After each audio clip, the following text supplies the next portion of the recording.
Thanks for watching. Subscribe. یہ صرف ایک کہانی نہیں، یہ اس ہستی کی زندگی ہے جنہیں نبی کریم نے فرمایا، فاطمہ میرے دل کا ٹکڑا ہے.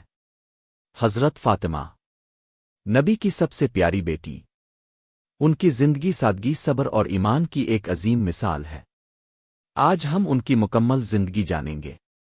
حضرت فاطمہ مکہ میں پیدا ہوئیں. اس وقت اسلام کا آغاز ہو رہا تھا. بچپن ہی سے آپ نے مشکلات دیکھی. نبی پر ظلم ہوتا تھا اور حضرت فاطمہ چھوٹی عمر میں ہی اپنے والد کے ساتھ کھڑی رہی. ایک بار جب کفار نے نبی پر تکلیف دی، فاطمہ روتی رہیں اور ان کے زخم صاف کرتی رہیں.